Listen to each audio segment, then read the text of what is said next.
Okay, so I'm going to go over a few problems on this online test review for your tests that you're going to take, or quiz, I should say, online on Wednesday.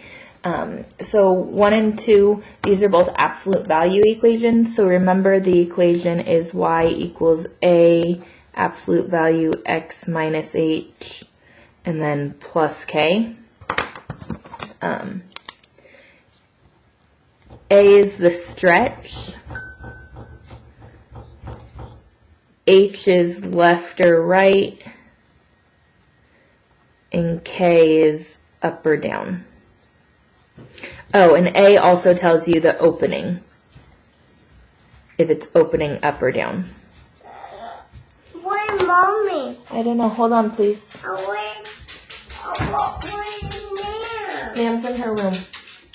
So here A is -2. H is also -2. Because this says a +2 in here, it's always the opposite. And then K is 1. So our vertex here is -2, 1. This A tells us that it opens down. And then remember, absolute value graphs, these are going to be in the shape of a V. So you have two options to graph it from here once you get your vertex. You can either use your A value or you can make a table. If I make a table, I would center it around -2 for x.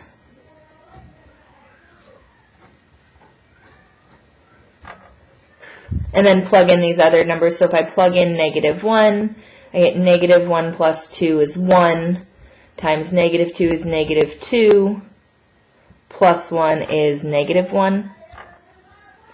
And if I plug in 0, I get 2 times -2 is -4, plus 1 is -3. And I could keep going. But again, you know it's going to be a V, and this is the vertex. So this right side, oops, I don't have a ruler with me, sorry, looks like this. Which, if you're using A as -2, that means your slope is -2. So you go down to right 1, down to right 1, down to right 1. The opposite is going to be down to left 1, down to left 1. Or like I said, it's like a V, and it has that reflection symmetry, so it looks like that. I forgot to describe all the transformations. So it opens down with a stretch of 2. This makes it go left 2, and K makes it go up 1. Okay. Hopefully that helps there. Number 3 is very similar, except it's a parabola. So it's the same kind of equation, except instead of absolute values, you have squared. And it's still the stretch in the opening direction, left or right, and up and down.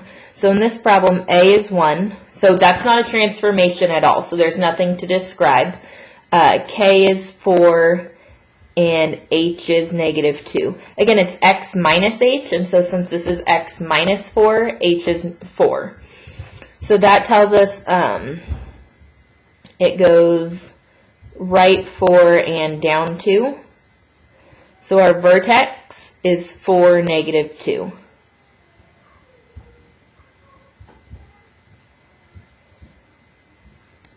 The axis of symmetry, that's the same thing as the line of symmetry. And it's going to be right here through your vertex.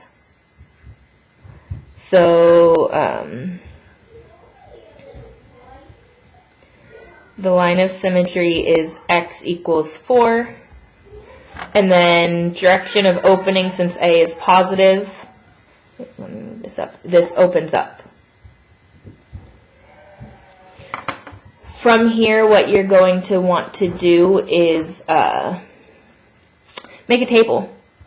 So again, I would center it around 4 for my x value, because that's my vertex.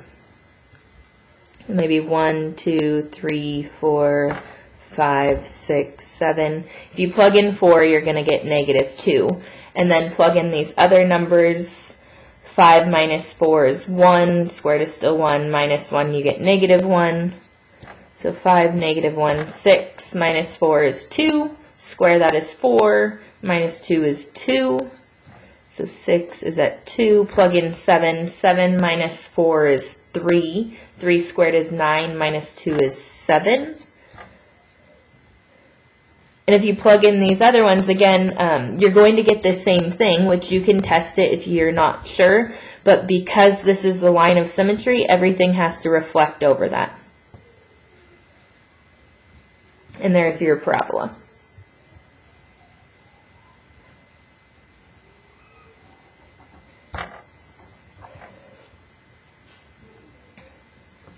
Okay. Problems 5 and 6, they want you to write vertex form of the equation of the parabola. This is vertex form. So our goal is to write it like this. Because this is in standard form, to get it like this, we have to complete this square. This one's a little tricky, and all of these on here have a not equal to 1, so it makes them a little bit harder. So your first step, though, subtract 75 on both sides.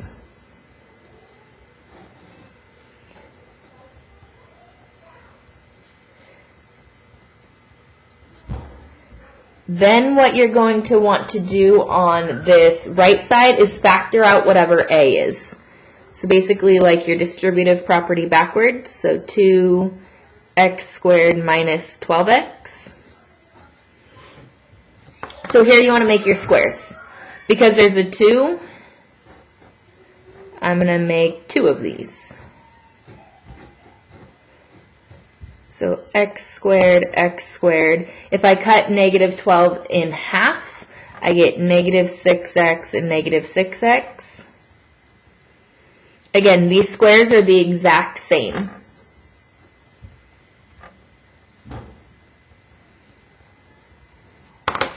So negative 6 times negative 6 is 36. So we're missing a 36 in this parentheses.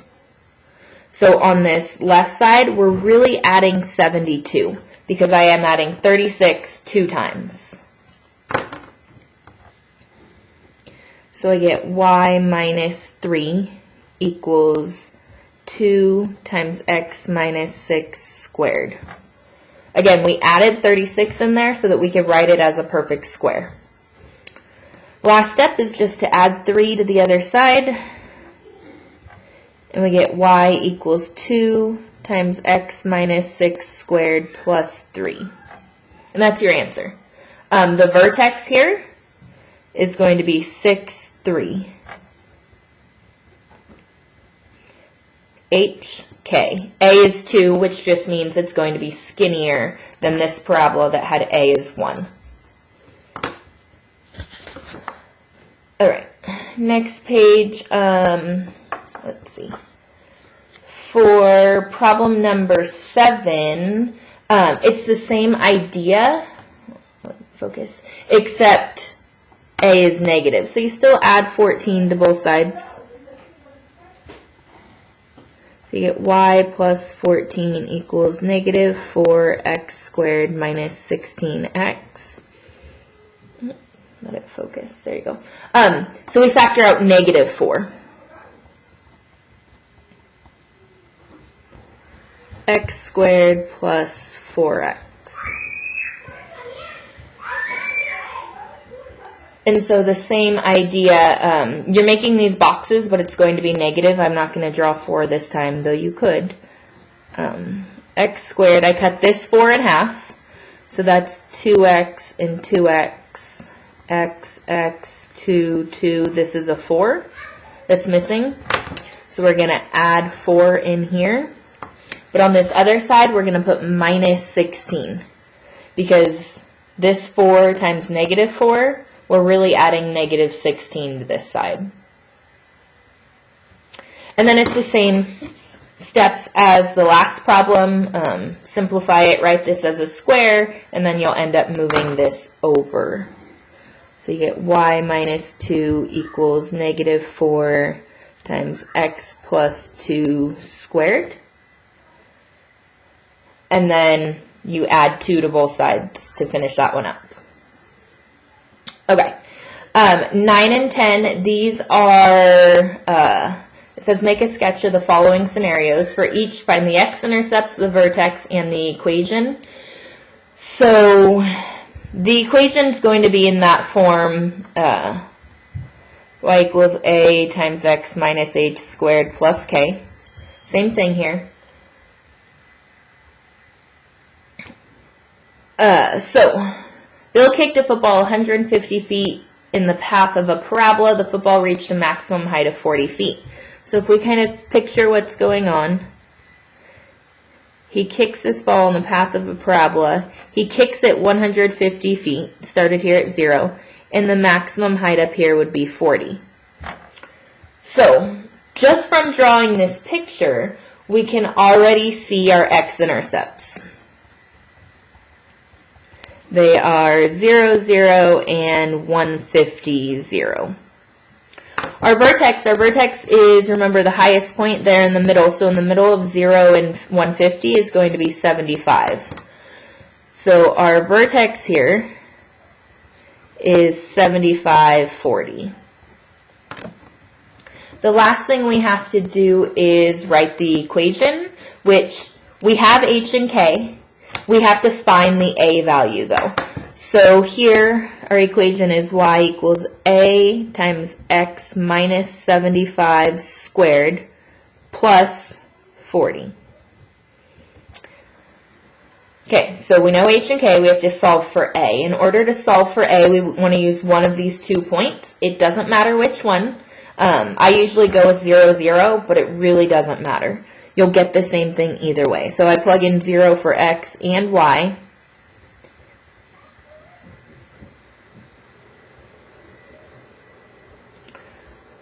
Move this up a little bit. So to solve this, again, we're solving for a, so we want to subtract 40 from both sides. Negative 40 equals a times negative 75 squared. So with your calculator, make sure when you plug that into your calculator, you put parentheses around it. So negative 40 equals, this is multiplication, so 5,625a, and then you divide by 5,625. So a equals negative 40 over 5,625, which if I reduce that, it's negative 8 over 1125, or about negative 0.0071. So to write your equation, I prefer to leave it as a reduced fraction, but it's up to you. You can write it as a decimal, that's fine. And there's your equation. Problem 10 is very similar. Oops, Connor, that should be another N, not an O, sorry. Hit a golf ball. The path of the golf ball can be modeled with a quadratic equation where 50, 30 represents the vertex and the x-axis represents the ground. So it's telling you the vertex here is at 50, 30. So they're giving you the vertex.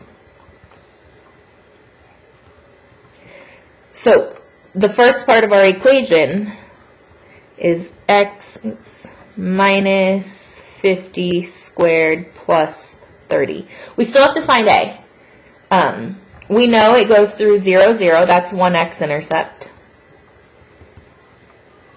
The other x-intercept is here at 100. It's at 100 because the vertex has to be in the middle. So if this from 0 to 50 and then 50 to 100. So 100, 0. So now, same idea. Plug in one of these. 0 equals a times 0 minus 50 squared plus 30. And you'll just solve that for your a value to write your equation.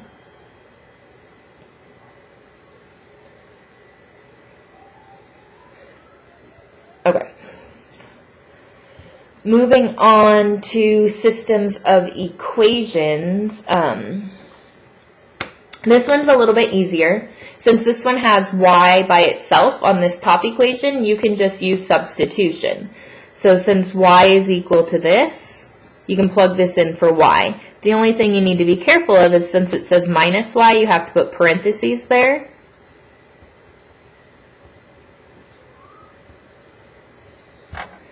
And solve it like that. So you get 3x minus 3x squared minus 5x equals negative 5. This is a quadratic. It has x squared in it, so you want to get it equal to 0. Personally, first of all, let me simplify this left side. Personally, I like my a value to be positive, so I'm going to add 3x squared and 2x to both sides. You can move the 5 over and have a negative. I just think it's easier when a is positive. So 3x squared plus 2x minus 5.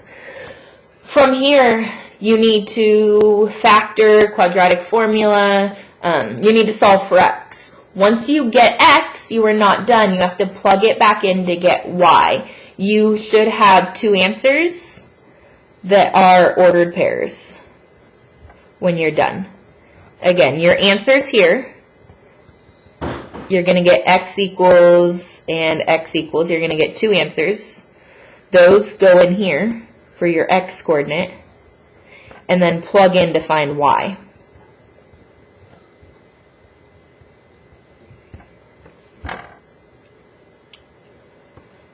For problem number 12, this one's a little bit harder. Both equations have x's and y's. Since this has x squared, I'm going to try to solve this bottom equation for y and then use substitution. So if I solve this for y, I subtract 2x.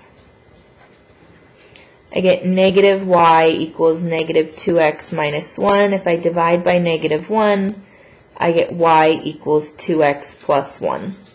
So I'm going to take this guy and I'm going to plug it in for y right here. So that gives me 4x squared minus 18x minus, again, put this in parentheses because that has a minus in front, 2x plus 1 plus 17 equals 0. So 4x squared minus 18x minus 2x minus 1 plus 17 equals 0. I distributed that negative, and now I'm going to combine like terms. 4x squared minus 20x plus 16 equals 0. Oops, sorry, it's a little too far over. From here, yes, it has a common factor of 4. If the problem didn't have equals 0 and said factor completely, you need to factor that out. When you're just trying to solve for x, you can leave it. You could divide everything by 4 if you wanted to have smaller numbers. It doesn't make a difference. You can plug this into quadratic formula and it'll still simplify the same way. You can factor this. Up to you guys. It is factorable. Both of these are. Again, same thing. Once you solve for x, you're going to get two numbers. You plug them in to find y. And last page here. So to solve these inequalities and graph the solution, you pretend like it says equals. I'm going to do 14. It's a little bit harder. All right, so pretend like it says equals. So we get 4p squared plus p minus 3 equals 0. Because it's a quadratic, you have to get it equal to 0. I'm going to factor this one. So 4p squared negative 3. So my diamond has negative 12p squared and just 1p at the bottom. So multiplies to negative 12 adds to 1. It's going to be 4 and negative 3. 4 times negative 3 is negative 12. 4 minus 3 is 1. So 4p and negative 3p. So here I get 4p times p, 1, and negative 3.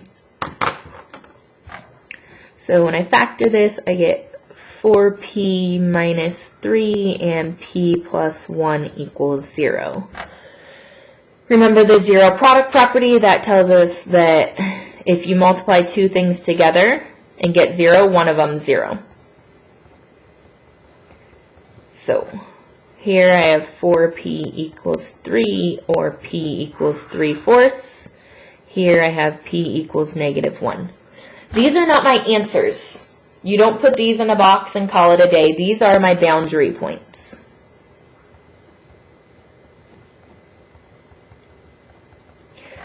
So if I think about my number line, at -1 I have a closed circle. They're closed because it has or equal to. And at 3/4 I also have a closed circle. Okay, so to figure out what way to shade, you have to test a point. I'm going to test 0. You can test any point inside or outside as long as it's not one of those points. So if I test p equals 0, again, you always test it in the original before you changed it to an equal sign, before you subtracted anything. So 4 times 0 squared plus 0 is greater than or equal to 3. Question mark. You're testing this. Is this true? Well, 0 plus 0 is greater than or equal to 3. 0 is greater than or equal to 3 is false. Since this is false, 0 is not a solution, and you shade outwards. So my number line, I've written my answer, but I haven't written my answer algebraically. To write your answer algebraically, you'd say p is less than or equal to -1. These are numbers less than -1. Or p is greater than or equal to 3/4. You write an or when you're shading out. You don't kind of put the p in the middle as you would if you shade in the middle. On problems like 15 and 16, when you perform the indicated operation, here they're asking you to add the functions. Here they're asking you to subtract them. Just real quick, same idea. So h of x is x squared minus 1 minus g of x is -4x minus 5. When you're subtracting this whole expression, make sure you distribute this negative. So this is x squared minus 1 plus 4x plus 5. And then you just combine your like terms. When you're adding them, that's fine. You don't have any negatives or anything to distribute. And lastly, we get down here to inverses. So remember, an inverse is how you undo a function. Just like to undo addition, we do subtraction. We're undoing each function. So we undo each step in the reverse order. An inverse switches x and y. And so what we want to do here is I'm going to list the steps. If I knew what, I'm going to do 19. I think it's the hardest one. If I knew what x was, the first thing I would do is I'd multiply it by -1. The second thing I would do, so I plug in a number, say x is 10, I plug in 10, I do the opposite of 10, then I subtract 2. The third thing I do is I divide by 2, and the fourth step is the fifth root. Basically, it's your order of operations. If you didn't have a calculator, what would you do? What's your next step? So for your inverse,